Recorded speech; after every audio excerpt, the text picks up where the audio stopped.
Hello, Rajasthan classes में स्वागत है। हम पढ़े थे राष्ट्रपति वित्तीय शक्तियाँ पढ़े थे। वित्तीय शक्तियाँ में अनुच्छेद हम 87 पढ़ चुके हैं। आज अनुच्छेद पढ़ेंगे 108। अनुच्छेद 108 इसमें बोल रखा है कि राष्ट्रपति संयुक्त बैठक या अधिवेशन की प्रावधान इसमें लिखा है, तो आप लिखोगे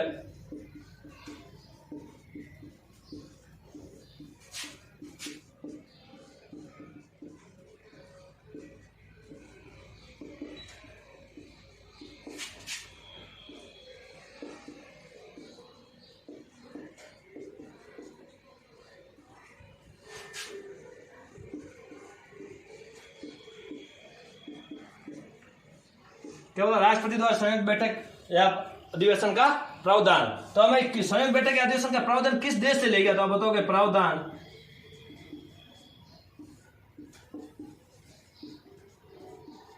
किस देश से ले गया, तो आप क्या बताओगे ऑस्ट्रेलिया। किस देश से ले गया है, तो प्रावधान तो बोलेगा किस देश से ले गया, तो आप बोलोगे ऑस्ट्रेलिया से।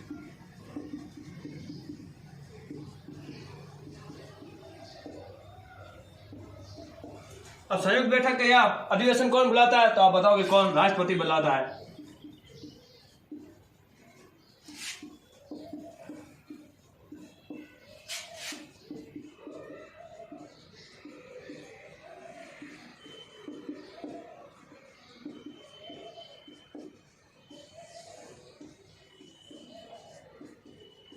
कौन बुलाता है, राष्ट्रपति। आपको सबसे पहले सवाल में यही पूछेंगे कि संयुक्त बैठक या अधिवेशन का प्रावधान किस देश से लिया गया है, तो आप यहीं से कंफ्यूजन हो गए, सवाल यहीं से बनेगा, बात कहीं से नहीं, सवाल यहीं से बनेगा और यहीं से आप कंफ्यूजन हो जाओगे।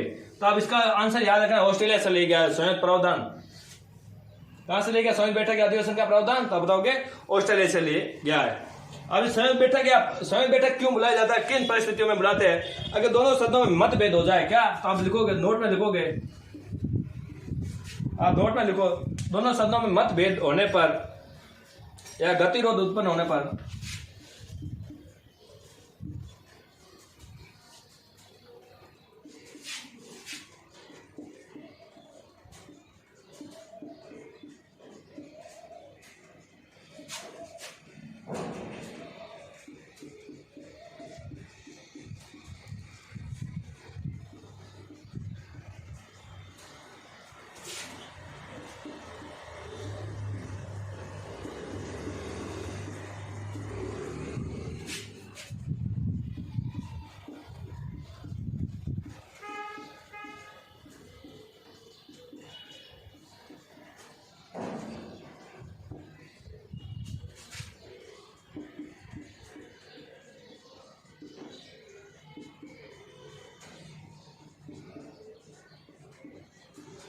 इसमें क्या है कि दोनों सदनों में मतभेद या गतिरोध उत्पन्न होने की स्थिति में राष्ट्रपति द्वारा संयुक्त बैठक बुलाई जाती है। कौन बुलाता है, संयुक्त बैठक कौन बुलाता है, तो आपको पता है राष्ट्रपति बुलाता है।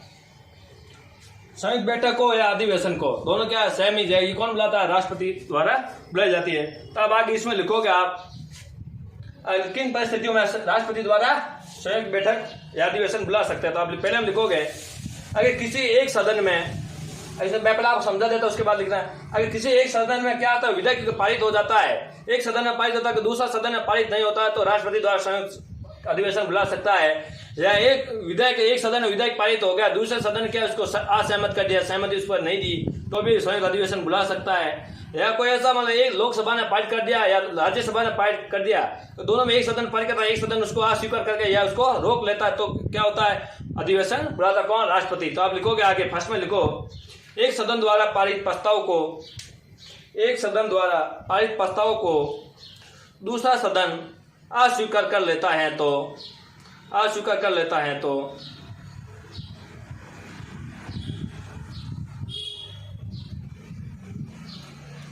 एक सदन द्वारा पारित प्रस्ताव को दूसरा सदन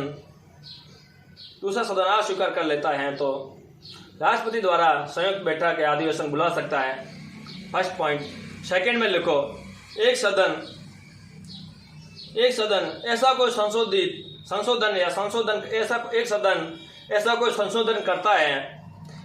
संशोधन करता है जिससे दूसरा सदन असहमत हो। ये सेकेंड पॉइंट। थर्ड पॉइंट में लिखो, एक सदन द्वारा पारित प्रस्ताव को एक सदन द्वारा पारित प्रस्ताव को दूसरा सदन 6 माह तक रोक कर रखता है। किसी एक सदन में प्रस्ताव पारित हो जाता है कि दूसरा सदन इसको 6 माह तक रोक के रखता है, तभी राष्ट्रपति द्वारा की संयुक्त बैठक बुला सकता है उसका अधिवेशन। लेकिन आपको एक लिखना है कि संयुक्त अधिवेशन की बैठक की अध्यक्षता कौन करता है। अगर लोकसभा में होगा तो कौन करेगा, लोकसभा अध्यक्ष करेगा। एक बार ये नोट कर लो, संयुक्त बैठक होगी, देखो ये संयुक्त बैठक है, अगर ये संयुक्त बैठक है, संयुक्त बैठक की अध्यक्षता कौन करेगा, संयुक्त बैठक की अध्यक्षता कौन करेगा। आप सबसे पहले आप यही कंफ्यूजन हो जाओगे। मैंने पहले बताया था आपको, अनुच्छेद 87 में बैठा था संयुक्त बैठक अधिवेशन कौन करता है। लोकसभा में होगा लोकसभा अध्यक्ष करेगा और राज्यसभा होगा राज्यसभा का सभापति करेगा। लेकिन इसको समाप्त कौन करेगा, समाप्त राष्ट्रपति कर सकता है, समाप्त राष्ट्रपति ही कर सकता है। स्थगित कौन करता है, लोकसभा अध्यक्ष करता है। तो अध्यक्ष कौन करेगा, आप बताओगे लोकसभा अध्यक्ष, लोकसभा अध्यक्ष। ये लोकसभा अध्यक्ष किसमें होगा, तो आप बताओगे लोकसभा में। सॉरी, आप यहाँ लिखोगे LS का मतलब होता है लोकसभा। अगर राज्यसभा में होगा तो RS का मतलब होता है राज्यसभा। राज्यसभा में कौन होगा, सभापति। सभापति कौन होता है, आपको मैंने बता दिया, उपराष्ट्रपति ही राज्यसभा का क्या होता है, सभापति होता है। लेकिन आप बताओगे सर कि लोकसभा में अगर सभापति नहीं होगा, लोकसभा में इसका अध्यक्ष नहीं होगा, ये उपस्थित नहीं होगा, तो इसकी अध्यक्षता कौन करेगा। जब ये उपस्थित नहीं होते हैं तो कौन करेगा, उपाध्यक्ष। अध्यक्षता कौन करेगा, उपाध्यक्ष। अगर लोकसभा में ऐसा, राज्यसभा में ऐसा होता है कि सभापति उपस्थित नहीं होता, कौन करेगा, उपसभापति। उपसभापति। उपसभापति राज्यसभा और राजस्थान में कौन है, हरिनारायण सिंह है। आपको पता है अभी नए बने हैं सभापति, मतलब उपराष्ट्रपति नए बने, जगदीश जी धनखड़ जी बने हैं, अभी आपको पता है हाल ही में बने नए। तो आप बताएंगे क्या क्या करेंगे। लोकसभा अध्यक्ष अगर उपस्थित नहीं होता है तब कौन करेगा, उपाध्यक्ष करेगा। अगर सभापति उपस्थित नहीं होगा तो कौन करेगा, उपसभापति करेगा। ये बार आप ये नोट कर लो, आपने नोट कर लिया। मैंने अभी बता दिया संयुक्त बैठक की अध्यक्षता कौन करता है, लोकसभा अध्यक्ष। तो आपको पूछेगा लोकसभा अध्यक्ष संयुक्त बैठक की अध्यक्षता करता है किस अनुच्छेद के तहत करता है, तो आप अनुच्छेद लिखोगे 118। क्या लिखोगे, अनुच्छेद 118 के तहत क्या करता है, संयुक्त बैठक की अध्यक्षता कौन करता है, लोकसभा अध्यक्ष करता है। लेकिन बुलाता कौन है, तो बुलाता कौन है, तो राष्ट्रपति द्वारा बुलाया जाता है संयुक्त अधिवेशन या संयुक्त बैठक। अभी जो संयुक्त अधिवेशन बुलाता राष्ट्रपति है, लेकिन इस अधिवेशन में विधेयक कैसे साधारण बहुमत से पास होता है। अब संयुक्त अधिवेशन है, संयुक्त अधिवेशन में विधेयक कैसे पास होगा, तो साधारण बहुमत से। विधेयक को क्या होगा, साधारण बहुमत से पास होगा।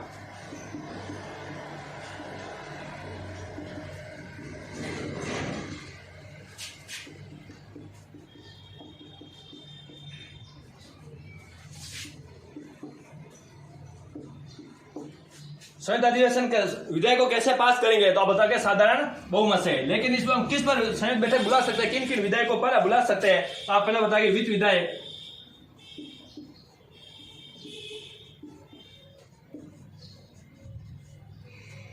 एक होगा वित्त विधेयक, एक होगा साधारण, एक कौन सा होगा, साधारण विधेयक।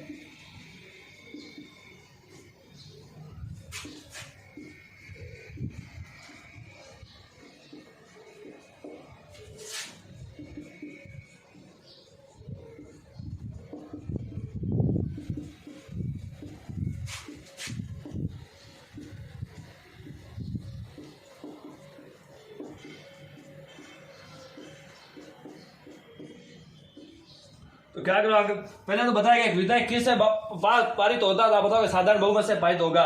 उसके बाद किस विधेयक पर आप बुला सकते हैं, तो आप बताओगे वित्त आयोग और साधारण विधेयक पर संयुक्त बैठक बुला सकता है। लेकिन आप एक बताओगे धन विधेयक पर हमेशा क्या, धन विधेयक पर संयुक्त बैठक नहीं बुला सकता है, क्योंकि धन विधेयक पहले अनुमति लेता है राष्ट्रपति से, अनुमति लेके उसके बाद धन विधेयक को क्या करते हैं, लोकसभा या राज्यसभा में, लोकसभा में रखते हैं, इसको राज्यसभा में नहीं रखते धन विधेयक को।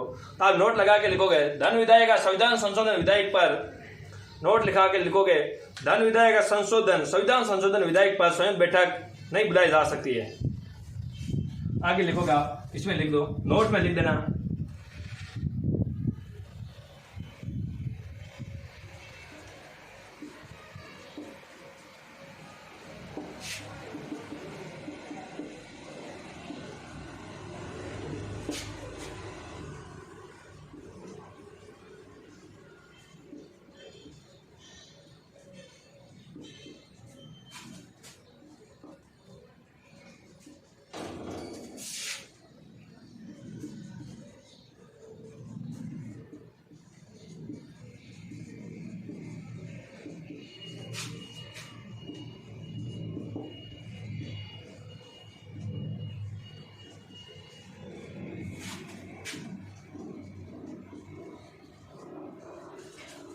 संविधान संशोधन और धन विधेयक पर क्या संयुक्त अधिवेशन नहीं बुला सकता। इस पर संयुक्त अधिवेशन नहीं बुला, क्योंकि धन विधेयक अगर पारित होगा तो पहले क्या राष्ट्रपति की अनुमति लेनी पड़ेगी। राष्ट्रपति अनुमति के बाद ही क्या होगा, संविधान में संशोधन भी हो सकता है और धन विधेयक पारित भी हो सकता है। तो आप इसमें नोट में लिखोगे संविधान संशोधन या धन विधेयक पर संयुक्त अधिवेशन नहीं बुलाया जा सकता है।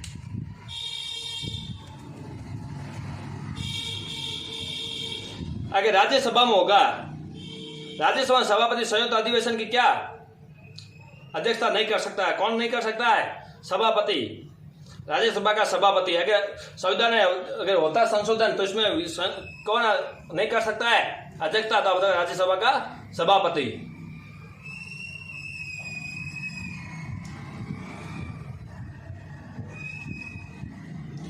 आगे लिखो संयुक्त अधिवेशन की कार्रवाई का संचालन लोकसभा के नियमों के अनुसार होता है। संयुक्त अधिवेशन होगा इसके कार्यवाही जो होगी, कार्यवाही की जाएगी उसके किसके अनुसार होगी? लोकसभा के नियमों के अनुसार होगी। अब अनुच्छेद पढ़ेंगे 111, जिसमें लिखा राष्ट्रपति के कानून या अधिनियम बनाने की शक्ति। अब ये नोट कर लो। अब अनुच्छेद लिखेंगे 111।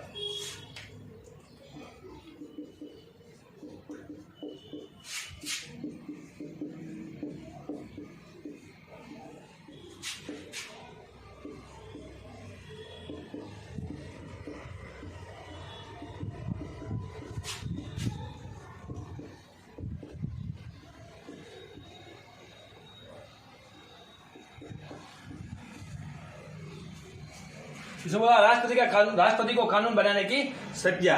राष्ट्रपति कानून बनाने की शक्तियां का मतलब क्या है? राष्ट्रपति के जब कोई विधेयक होगा, जब तक राष्ट्रपति परमिशन नहीं देगा तो वो क्या करेगा? नहीं बनेगा कानून। मान लो लोकसभा राज्यसभा दोनों में पारित हो गया तो राष्ट्रपति के पास क्या पावर है कि उस विधेयक को स्वीकृति दे या स्वीकृति ना दे या 6 माह तक रोके। तो किसके पास शक्ति है? राष्ट्रपति के पास शक्तियां है। राष्ट्रपति जब तक चाहेगा तब तक उनको रोक सकता, 6 माह तक रोक सकता, 6 माह से अधिक नहीं रोक सकता है। 6 माह के बाद अपना विरोध क्या हो जाएगा? या तो पारित हो जाएगा या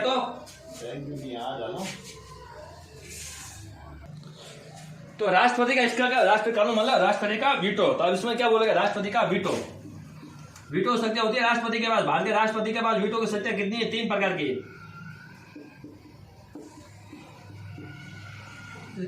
क्या बोलेंगे? राष्ट्रपति का वीटो। आप लिखोगे, आप आगे लिखो वीटो लैटिन भाषा का शब्द है लीटो। वीटो लैटिन भाषा का शब्द है जिसका अर्थ होता है निषेध या मना करना। जिसका अर्थ क्या होता है? निषेध या मना करना। और वीटो का मतलब क्या? राष्ट्रपति के पास क्या वीटो, उस शक्ति को, कानून को क्या जो विधायक है उसको कानून पारित करता है नहीं पड़ता है, करता है, किसके ऊपर है? राष्ट्रपति के ऊपर है। आगे हम बताएंगे किन किन स्थितियों में पारित करता है, किन किन स्थितियों में वापस लौटाता है, क्यों नहीं स्वीकृति देता है, आगे हम पढ़ेंगे। चलो लिखो राष्ट्रपति का वीटो।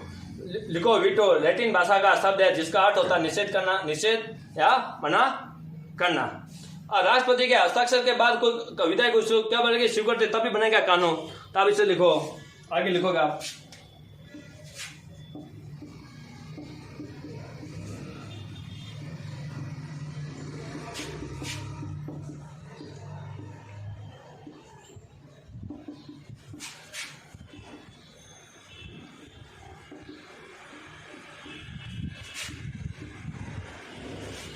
लिखा राष्ट्रपति हस्ताक्षर के बाद कानून बनता है। कोई विधेयक है जब तक राष्ट्रपति हस्ताक्षर नहीं करेगा तो कानून तो क्या नहीं बनेगा। हस्ताक्षर करने के बाद ही कानून बनेगा। तो आप लिखोगे हम किन किन स्थितियों में धन विधेयक किन किन स्थितियों में विधेयक को वापस लौटा सकता है, अपने पास रख सकता है या स्वीकृति दे सकता है। तो आप लिखोगे आगे जब कोई विधेयक राष्ट्रपति के पास जाता है तो राष्ट्रपति के पास 3 विकल्प होते हैं। राष्ट्रपति के 3 होते हैं चुनाव। उन 3 चुनाव में कौन सा राष्ट्रपति करेगा वो राष्ट्रपति को पता है, बाकी किसी को नहीं पता है। तो आप पहले लिखोगे, पहले में लिखो वो विधायक को स्वीकृति दे सकता है। पहले में क्या है? वो विधायक को क्या है? स्वीकृति देगा। अगर विधायक को स्वीकृति दे दी तो वो क्या बन जाएगा? कोई कानून बन जाएगा या कोई संविधान संशोधन हो जाएगा। तो क्या संशोधन हो जाएगा। अगर विधायक को क्या परमिशन नहीं देगा तो संविधान संशोधन भी नहीं हो पाएगा। तो पहले में क्या? राष्ट्रपति द्वारा उस विधायक को स्वीकृति दे सकता है। सेकंड में लिखो आप वो विधेयक को पुनर्विचार हेतु लौटा सकता है। सेकंड में क्या है, राष्ट्रपति विधेयक को पुनर्विचार हेतु लौटा सकता है। अगर राज्यपाल और लोकसभा राज्यसभा दोनों अगर पारित हो जाता है, लेकिन राष्ट्रपति उसको वापस पुनर्विचार हेतु क्या लौटा सकता है। कौन लौटा सकता है, तो आप बताओगे राष्ट्रपति। थर्ड में देखो, वो विधेयक पर अपनी स्वीकृति को सुरक्षित भी रख सकता है। राष्ट्रपति के पास अधिकार है, वो विधेयक पर क्या स्वीकृति सुरक्षित रख सकता है, मतलब उस पर 6 माह तक उसको रोक सकता है। 6 माह तक रोक सकता है। कौन रोक सकता है, राष्ट्रपति रोक सकता है। ये 3 है, राष्ट्रपति के पास है। हमारा बताया राष्ट्रपति किन स्थितियों में रोकता है या देश स्वीकृति दे सकता है या पुनर्विचार हेतु लौटा सकता है या सुरक्षित अपने पास रख सकता है। आगे लिखो, राष्ट्रपति के पास भारतीय राष्ट्रपति के पास 3 प्रकार के वीटो शक्तियां प्राप्त हैं। भारतीय राष्ट्रपति के पास कितनी शक्तियां है, वीटो की शक्तियां है 3 शक्तियां है। तो आप बताओ कि कौन कौन सी 3 शक्तियां है। पहला तो है निलंबनकारी का मतलब वो कोई विधेयक को क्या निलंबित कर सकता है, उसको पारित नहीं कर सकता है। उसके बाद अत्यादेश, उसमें क्या है स्वीकृति दे सकता है या पुनर्विचार हेतु लौटा सकता है। कौन लौटा सकता है, तो आप बताओगे राष्ट्रपति। उसके बाद है जेबी वीटो, जेबी मतलब जेब में रखना, तो वीटो को क्या अपनी जेब में रख सकता है, मतलब अपने पास सुरक्षित रख सकता है। ये 3 वीटो है, किसके पास है, राष्ट्रपति जी के पास है। तो हम ये वीटो की शक्तियां पढ़ेंगे कल। हम आज यहीं इतने तक पढ़ेंगे, तो राष्ट्रपति का वीटो की शक्तियां कल पढ़ेंगे। धन्यवाद।